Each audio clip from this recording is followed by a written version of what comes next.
We are going to be talking about a few things today. But yeah, I'm Amos, Tarfa, Director of LifeSTEM Academy, and one of the people actually running the economics department at LifeSTEM Academy with other people here. But I have a friend from church, and then we have some topics we're going to talk about that relate to her career and African development. So, Evergrace, welcome to LifeSTEM. Thank you. Okay. Thanks for being willing to do this. So why don't you share with us briefly about your background, and I'll share a little more about my role here, and we'll go from there. Yeah. Okay. So a little bit about me. I am Evergrace, like Emma said. I'm from Tanzania. Came to the United States in 2019 for college, and I studied economics. Well, it's business economics, and I had a minor in international affairs. Okay. Yep. That's perfect. So at LifeSTEM Academy, we have an economics department. We use the Nordgrass Economics as a resource, and we use the recommended literature books as well. A quick side note, two quick things. The Wealth of Nations right here, of course, Adam Smith, father of economics. We use some of his resources along with Thomas Sowell's Basic Economics. So those are some of the texts that we use. I've been to Edinburgh, Scotland, where Adam Smith, is from, and so I tell Evergrace that it's one of my homes. I call it Edinburgh, Scotland is great. So we'll probably come back to it later because it has to do with Evergrace's training. So LifeSTEM Academy wants to be one of the foremost institutions in the country in economics as well as STEM. We love economics, and we love getting people to think about how society works. In light of that, can you tell us why economics? Why did you study economics? That's a great question. I think looking back, I have always wanted to just find a way to make an impact. And while studying, I thought economics just captured my interest. Yeah. It was very solution-based, especially macroeconomics. So I like the math part of it, but macroeconomics is really great. So I hate poverty. Yeah. I'm very passionate about finding solutions to eradicate poverty, and that has to be a little bit of my history background. And if you come from Africa, you can about a lot about poverty, I can say. So I thought economics was a great way for me to get started. Maybe later on we can talk about why I want to study international Africa and international development at Edinburgh. But I said this in my personal statement a little bit. When I first started to think about solutions for poverty and trying to eradicate poverty, especially in Africa, I thought I could do that entirely with economics. Wow. I thought economics was the solution, was the way to go. But a little backstory, I liked history, like in elementary school up to going in high school. I still like history. I'm just fascinated by it. So when I was choosing a program for my master's and what to, with my career going forward, what I wanted to study, I realized that eradicating poverty and just many social needs that we have, it has to do a lot with other social sciences, not just economics. My understanding of history can play a part, politics, economics as well. So hence me choosing to study Africa and international development at the University of Edinburgh, because I looked at the program and it's a program that incorporates a lot of topics to do with other social sciences. Correct. Yeah. No, that's excellent. That's wonderful. So part of what we're trying to do in this series, there's just a few videos in this particular series, is we're trying to think about practical ways to help, increase opportunities for people in Africa, right? There's about 10 million people just in Nigeria alone out of school, for example. And I'm like, there's got to be ways to do better. We can educate more people. We can get, more opportunities to teach entrepreneurship and maybe ways to, get people the funding they need. There's a lot of resources in Africa. There's a lot of opportunity there. And I know there's a lot of Africans who live in the Fargo-Moorhead area and in America. And sometimes I feel like we forget some of the work that needs to be done. Yeah. We almost throw our hands up and say, forget it. There's no hope. It's very easy to get carried away once you're here and Correct. focus on your work and stuff. Yeah. So I'm hoping we'll touch on that more. Let me just mention one more thing about Edinburgh, and then we'll dive into solutions, practical solutions, or just what are your thoughts as far as going to Edinburgh and so on. So one of the things I will mention is that in Africa, we get this K-12 education. We call it, in Nigeria, it's like a British system. We have a track you go on for the last 3 years of high school, similar to Tanzania, right, where you're from. And so we want to see, we're going to try and do an African summit actually at this location in Moorhead, Fargo area. We're going to try and just get people together to talk about practical solutions. And so, I talked about the economics, but I wanted to tell my, people from West Africa especially, you guys might remember the WAEC. I just want to put a plug here.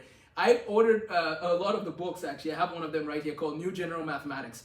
And what I realized is in Africa, a lot of our curriculum is actually very rigorous. And the K-12 education in America, some of the math is actually not rigorous at all. And so I want to invite the families to come and talk to us about how can we better support your kids, those who grew up in Africa, and everybody, but especially those who grew up in Africa and saw the rigor, right? I feel like we're really not putting the effort in a lot of our schools here. So I just wanted to say that we want to bring Africa, things that we're working in Africa, we want to bring it here. And one of them was our math and science. I don't know if you've noticed that with some of your international students who are very good in math and science. Have you noticed that? Yeah. Okay, so I just wanted to put that plug there for the families. If you want a more rigorous STEM program or rigorous economics, let me know, because I just think economics is beautiful. So funny story about my interaction to economics, and then we'll let you share more in your world. But I actually was in the track for advanced math, because you could either go to advanced math or economics. I went to economics first, but because I was student body president, they call it head boy. I was walking out of my classroom. They call it head boy. Yeah. So I was walking out of my classroom, going to go call the teacher. That's very common in schools sometimes in Africa, where you go call your teacher for the class. I was going to call the teacher, and the advanced math teacher saw me and said, "Come here, Amos, you need to go to advanced math because you're the head boy." And so I was forced into advanced math, which I love math now, don't get me wrong. But economics, that's how much I loved it. And I just love the sense you get out of economics, the law of demand and supply and all of that fun stuff. So there's a theory, but there's a practical. And our hope in this summit is really to get to the practical. So tell us how you went from undergrad in economics to now wanting to do what you want to do. Yeah, okay. I think I that's the story that I told a little bit instead of saying why I went with economics. But it's also tied in what I said before. I chose economics because I wanted to find solutions for poverty, especially and other social problems that I was seeing in my community.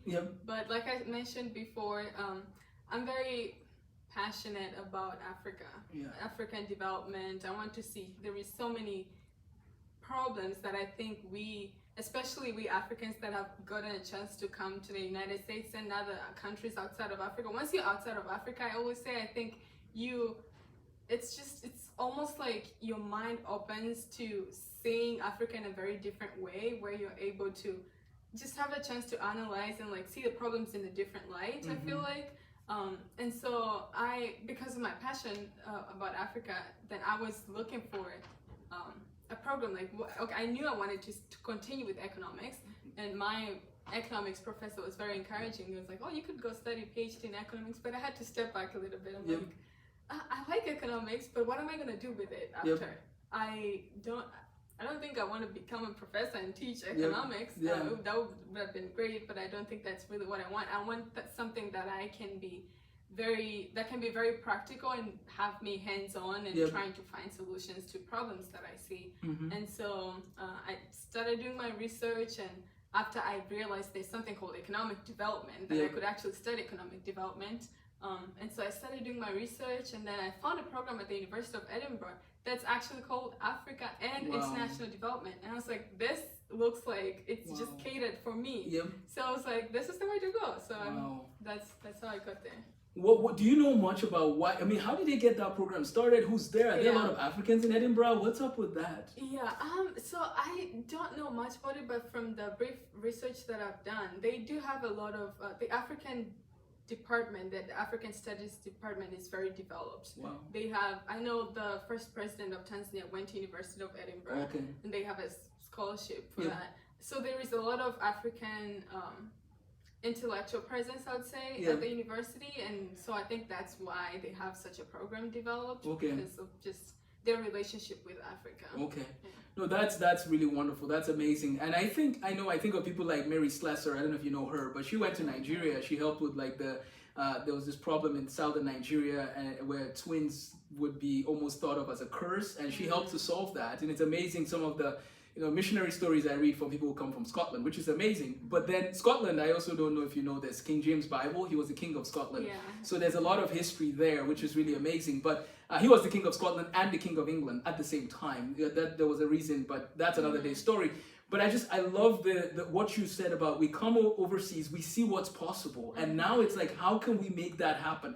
I mean, I think of one business model, for example, in Nigeria, where we live in Abuja, there's a long road from town to the airport. It's on Airport Road. And if your car were to break down in some of those spots, like you're on your own, right? There's now maybe it's changed. I left in 2007, but even back, I remember I took a cab one of the last times I went, and the car broke down like in the middle of the road.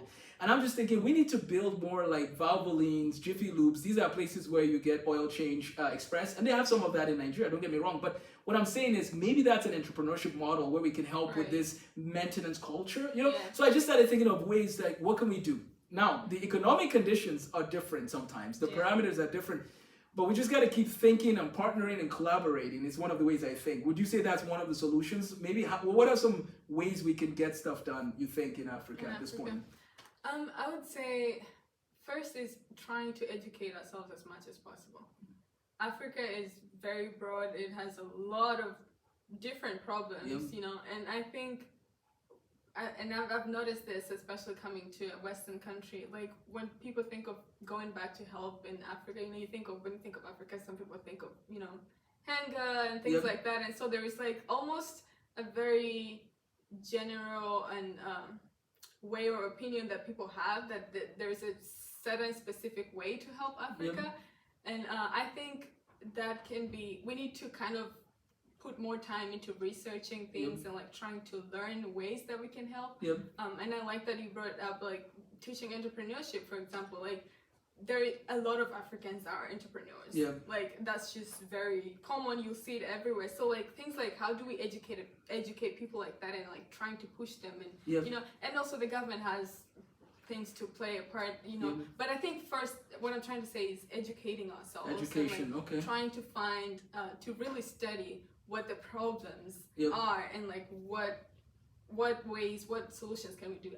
In other words, we just need to be very strategic about it because Africa is very broad. It has so many people. So it has the largest young population in the world.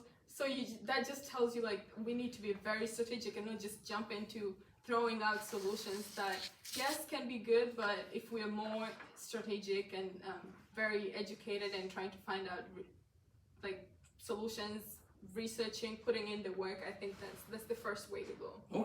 No, I love the first way, and I'm actually going to pass this on to Mr. Elias later, one of my helpers here, a business manager. We're gonna make let's get a portfolio going. What are the challenges in different parts? And what are the things we should be doing to get better educated? I've heard people at our school talk about being missionaries or going overseas. Well, okay, so what ways are you wanting to help? And is this sustainable? Do you want to go help in education? Do you want to help in healthcare? Okay, and then what are, let's begin to communicate with the people there on the ground and see how can we better serve you? How can we better help?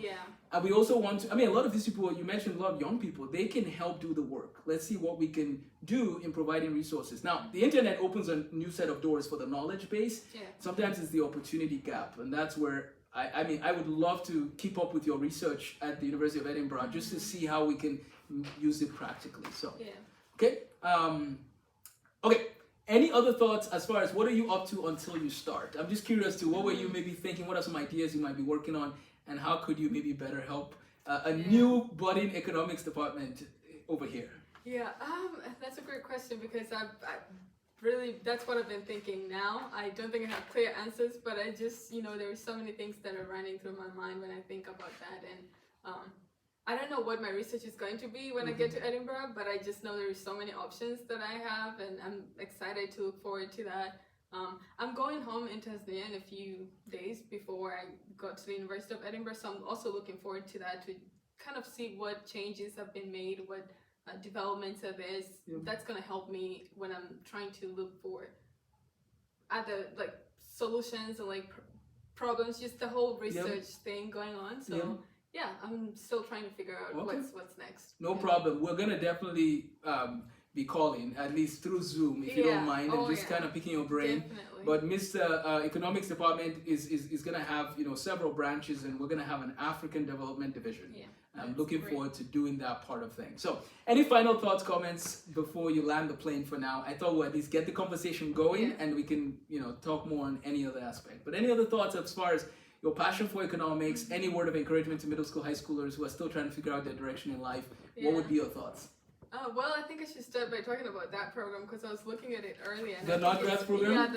I think it's a very great program. Okay.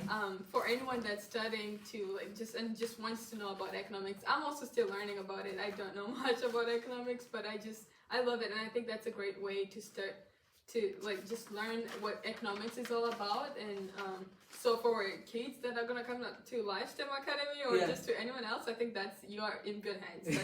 That's a great way to start. Yep. And I'd say just like I said before, just I like learning things, and I think coming to Minnesota and like also going to college in Minnesota, and this is not to bash anyone, but I just think some of us can be very like closed in our own bubbles and trying. It's good to always learn and explore different things and just develop and expand your mind on different issues. So that's what I would encourage my fellow youth and like kids and middle schoolers and high schoolers to do. Like just try as much as possible to expand your knowledge on different things, and who knows where you're gonna end up. So no, thank you for sharing that. You mentioned one thing, and I'll land the plane with this, which is that you mentioned you liked history, and then we brought up economics, and I feel like economics, government, and history together, it's almost like this great three chord, right? Because in economics, I mean, if you study history, you will learn lessons about economic things, things that happen in economics, and also governmental structures that affect economics.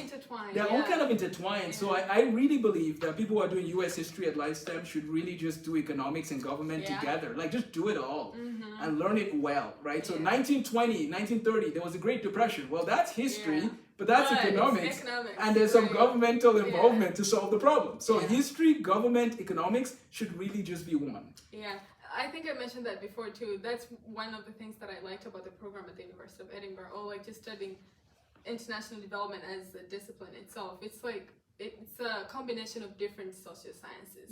And I think that's what I've always wanted to learn. I just didn't know something like that exists because, like Amos said, I liked history, I liked economics. And it's also somewhat intertwined because you go to an economics class and then you hear professors talk about some great economic depression that happened, and like you get fascinated because you love history. And so like it was really cool to know that there is a discipline that can combine all of those things. So. Wow, thank you. So economics, government, history, sociology, philosophy, psychology, human psychology, all there. So come ready to learn economics, but more importantly, as I said, if you have a heart for Africa, and if you're from Africa in this area and you're like, what can I do to help back home? Join the conversation. There's going to be another interview with another gentleman from Ghana. We've looked at East Africa. We're going to look at West Africa, and then we're going to look at South Africa, and we just need North Africa. So reach out to me if you're from Northern Africa. Tell us what are the challenges and how can we better help bring opportunities. By the way, one of the oldest universities ever in the world is in Morocco. I thought that was interesting. It's older than Oxford. Egypt or... I believe it's about Morocco. About 800 AD. So interesting stuff. So I think we have someone from Morocco at Concordia. You do? Please let me connect us. I would love to talk to them. So here's what we're gonna do though. Evergrace is she's gonna keep studying, working on her stuff. Send me questions if you have questions for her. I hope that she takes this platform and hopefully does a few more discussions. So for those of you young ladies who are looking for a mentor in economics, somebody to just talk to, I don't think Evergrace would mind just being a resource. I would love to. Okay. I have some great mentors, and I don't know what I would have done without them. So I would love a little bit that I know that I can share with someone else. I'd love to do. Okay. So we'll get email me, and I'll connect you guys. And Evergrace hopefully can be a resource, especially to those up and coming young ladies wondering about economics. So thank you for doing this. Oh yes, thanks have for a having blessed me. day. So you take care, and I will love to invite you guys to follow the conversation, African Development at Lifestem Academy. Take care. Thank you.